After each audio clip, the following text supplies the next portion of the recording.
Saudara-saudari yang terkasih, jumpa lagi dalam Pelita Hati hari ini, Selasa dalam Oktav Paskah 6 April 2021. Bersama saya Romo Thomas Suratno SC dari Paroki Cilandak, Jakarta Selatan, mendengar dan merenungkan sabda Tuhan, yakni firman Tuhan yang tersurat dalam Injil Yohanes bab atau pasal 20 ayat 11 sampai dengan ayat 18.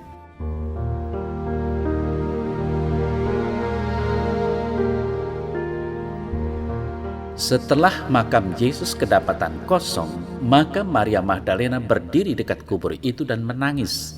Sambil menangis, ia menjenguk ke dalam kubur itu, dan tampaklah olehnya 2 orang malaikat berpakaian putih, yang seorang duduk di sebelah kepala dan yang lain di sebelah kaki di tempat mayat Yesus berbaring. Kata malaikat-malaikat itu kepadanya, "Ibu, mengapa engkau menangis?" Jawab Maria kepada mereka, "Tuhanku telah diambil orang, dan aku tidak tahu di mana ia diletakkan."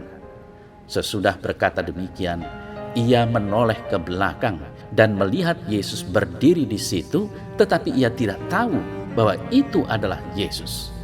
Kata Yesus kepadanya, "Ibu, mengapa engkau menangis? Siapakah yang engkau cari?" Maria menyangka orang itu adalah penunggu taman, lalu berkata kepadanya, "Tuan, jikalau Tuan mengambil dia, katakanlah kepadaku di mana Tuan meletakkan dia, supaya aku dapat mengambilnya." Kata Yesus kepadanya, "Maria." Maria berpaling dan berkata kepadanya dalam bahasa Ibrani, "Rabuni," artinya guru.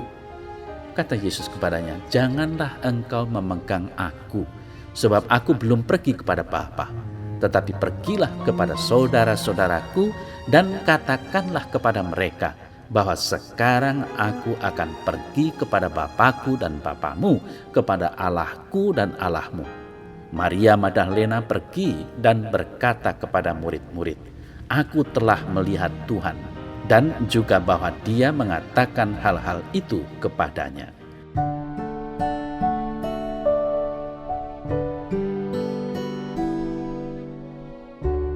Saudara-saudari yang terkasih, Paskah senantiasa membawa makna baru, senantiasa juga membaharui hidup kita sebagai orang beriman.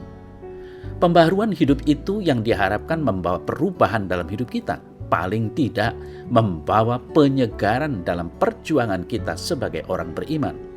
Hidup baru bukan berarti semuanya serba baru, dari yang tidak ada menjadi serba ada, dari yang miskin menjadi kaya, dari yang sakit parah menjadi sembuh total. Jika terjadi demikian, kita layak untuk bersyukur atas karya Tuhan. Nah, saudara saya terkasih, Paskah membawa pembaharuan hidup. Yesus yang bangkit membawa kesegaran baru. Hidup lama kita diterangi dengan sinar kebangkitan yang membawa sukacita. Bersyukur dan bersukacita itulah yang membawa kesegaran baru dalam hidup kita. Hidup baru tidak berarti serta-merta meninggalkan hidup lama. Hidup baru berarti melihat hidup lama dengan cara pandang yang baru untuk melangkah pada hari yang akan datang. Saudara-saudari yang terkasih, dalam warta Injil hari ini dikisahkan Yesus yang bangkit menjumpai Maria Magdalena. Perjumpaan dengan sang guru tidak serta-merta disadari oleh Magdalena. Ia masih terbawa atau dalam kondisi manusia lama. Ia tidak mengenali sang guru yang sudah bangkit, yang sudah membawa hidup yang baru.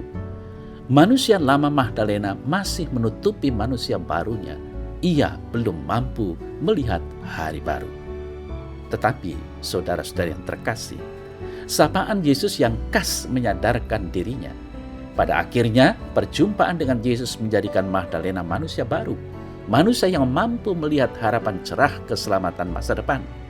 Ia yang tadinya tidak mengenal Yesus yang bangkit, pada akhirnya menjadi saksi pengalaman perjumpaan dengan sang guru. Magdalena menjadi ikon hidup yang dibarui karena dan oleh Yesus yang bangkit. Manusia lama telah berlalu, sudah dikuburkan dan ditinggalkan. Manusia baru datang dengan penuh sukacita dan pengharapan. Kemudian pengalaman perjumpaan dengan Yesus tidak disimpannya sendiri. Sukacita yang ia alami tidak didekap seorang diri. Magdalena justru membagikan pengalaman sukacita itu. Ia memberikan kabar itu juga kepada murid yang lain, bahwa ia melihat Tuhan. Berbagi sukacita dilakukan Magdalena sekali lagi karena dia mengalami perjumpaan dengan Yesus yang bangkit. Saudara saya terkasih, bagi kita, kisah ini tidak hanya sekedar kisah pengalaman Magdalena. Kisah ini merupakan juga kisah pengalaman hidup kita. Apakah perjumpaan kita dengan Tuhan Yesus membawa sukacita? Apakah sukacita itu sudah kita bagikan kepada orang-orang yang ada di sekitar kita? Pengalaman sukacita merayakan Paskah yang setiap tahun kita lakukan diharapkan juga senantiasa memperteguh iman kita. Ini merupakan peristiwa karya keselamatan Allah yang luar biasa. Gereja senantiasa mengenangnya kembali. Gereja menghadirkan kembali karya agung keselamatan Allah ini. Saudara-saudara yang terkasih, mungkin hidup kita biasa-biasa saja, tidak ada perubahan. Usaha tetap berjalan biasa, hutang-hutang tidak segera lunas, anak-anak tetap bermasalah, suami istri tak kunjung usai bertengkar. Nah, inilah saatnya bagi kita untuk mempunyai sikap pembaharuan diri. Dasar pembaharuan itu adalah sukacita merayakan Paskah. Sukacita mensyukuri bahwa hidup kita diperhitungkan Allah. Allah tidak meninggalkan kita sendirian. Dalam susah dan derita, Tuhan senantiasa hadir dan mendampingi kita. Permasalahannya, apakah kita senantiasa menyadarinya dan membiarkan Allah terlibat dalam persoalan hidup kita? Saudara-saudari yang terkasih, ketika kita mengalami sukacita dan atau kesuksesan, kita juga perlu ingat Tuhan. Ia hadir dalam segala situasi. Pada saat demikian memang kita tidak mengeluh. Maka yang bisa kita lakukan adalah berbagi sukacita. Seperti yang dilakukan Magdalena, membagikan sukacita itu pada orang lain. Biasanya yang bisa kita lakukan adalah dengan bertutur kata atau bersikap yang bisa membawa berkat bagi orang lain. Namun bila kita mampu melakukan yang lebih besar dan nyata, kenapa tidak?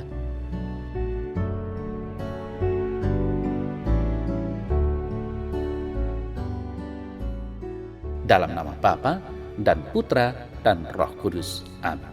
Ya Tuhan, aku bersyukur atas rahmat keselamatan yang Engkau anugerahkan kepadaku. Semoga aku mampu menerima rahmat itu dengan hati penuh sukacita. Ajarilah aku untuk juga mampu berbagi sukacita kepada orang-orang yang ada di sekitarku. Tuhan, murnikan dan kuduskan sukacita dan kegembiraanku. Amin. Dalam nama Bapa dan Putra dan Roh Kudus. Amin.